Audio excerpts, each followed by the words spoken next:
दिन के बाद, आज से 2 दिन के बाद मैं सीएम की कुर्सी से इस्तीफा देने जा रहा हूं।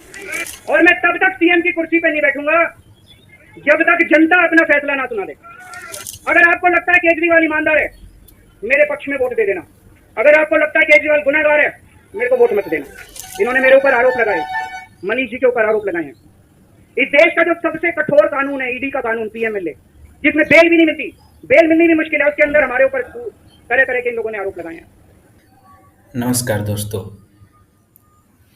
एक दिल्ली से बहुत ही बड़ी न्यूज निकल कर सामने आ रही है कि दिल्ली के मुख्यमंत्री अरविंद केजरीवाल ने इस्तीफा देने का निर्णय लिया है। उन्होंने कहा है कि अगले 2 दिनों में इस्तीफा देंगे, यानी कि केजरीवाल ने कहा कि वह अगले 2 दिनों में इस्तीफा देने का निर्णय लिया है। ये केजरीवाल का फोटो है। अरविंद केजरीवाल ने रविवार को, यानी कि आज ही के दिन, उन्होंने घोषणा किया है कि अगले 2 दिनों में अपने पद से इस्तीफा दे देंगे।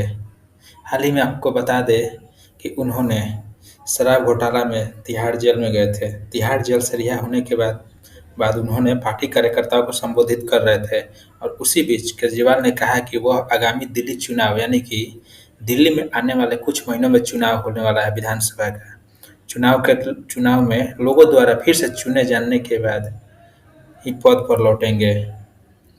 दिल्ली आबकारी नीति घोटाला से जुड़े भ्रष्टाचार के एक मामले में उच्चतम न्यायालय से जमानत मिलने के बाद केजरीवाल को शुक्रवार शाम तिहाड़ जेल से रिहा कर दिया गया था। ये उन्होंने पोस्ट किया है। पोस्ट में लिखा है कि आज मैं जनता से पूछने आया हूँ कि आप केजरीवाल को ईमानदार मानते हो या गुनहगार।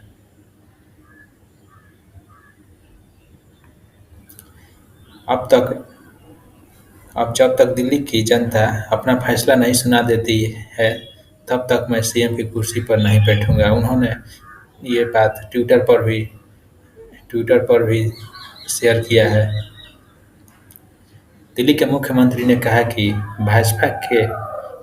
भाजपा ने लोगों को अच्छे स्कूल और मुफ्त बिजली नहीं दे सकती क्योंकि वे भ्रष्ट है।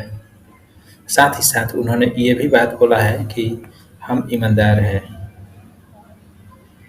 केजरीवाल ने कहा है कि वे गैर भाजपा शासित मुख्यमंत्रियों के खिलाफ झूठे मामले दर्ज करते हैं।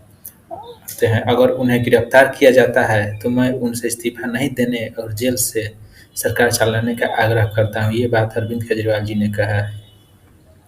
साथ ही साथ केजरीवाल जी ने यह भी कहा है कि मैंने आबकारी नीति घोटाले में गिरफ्तार के बाद इस्तीफा नहीं दिया क्योंकि मैं लोकतंत्र का सम्मान करता हूं और मेरे लिए संविधान ही सर्वोपरि है।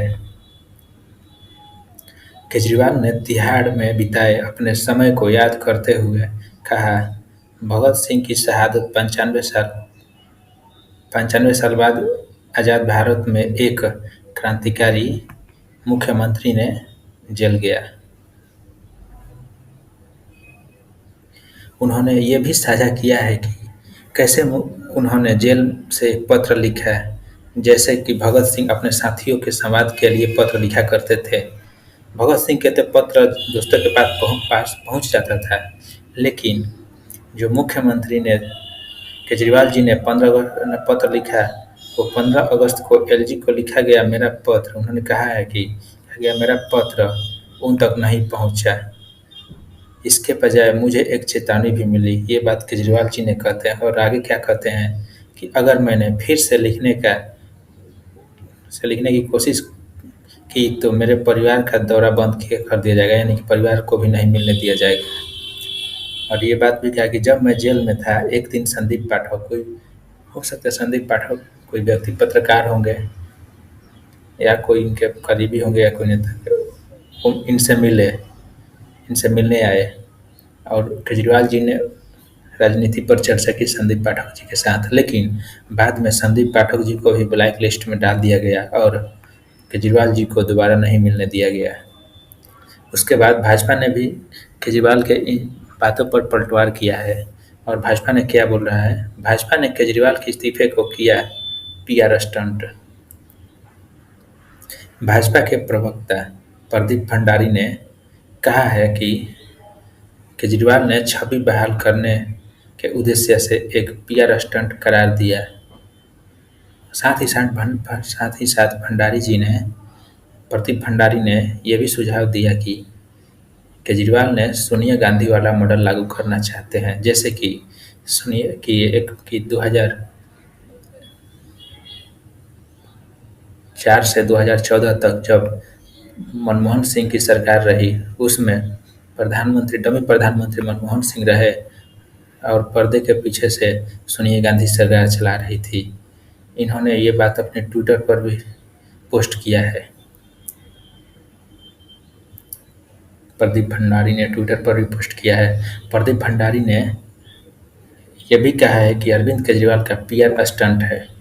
वह समझ चुके हैं कि दिल्ली की जनता के बीच उनकी छवि ईमानदार नेता की नहीं बल्कि एक भ्रष्ट नेता की है। आज आम आदमी पार्टी पूरे देश में एक भ्रष्ट पार्टी के रूप में जानी जाती है।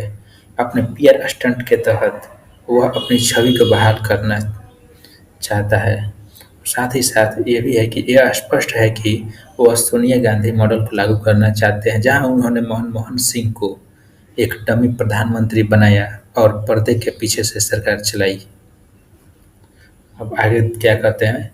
साथ ही साथ भाजपा के नेता मनजिंदर सिंह सिरसा क्या कर रहे हैं, ने आरोप लगाया केजरीवाल जी पर कि कुछ भी त्याग नहीं कर रहे और उच्चतम न्यायालय के आदेश के कारण इस्तीफा देने के लिए मजबूर हैं।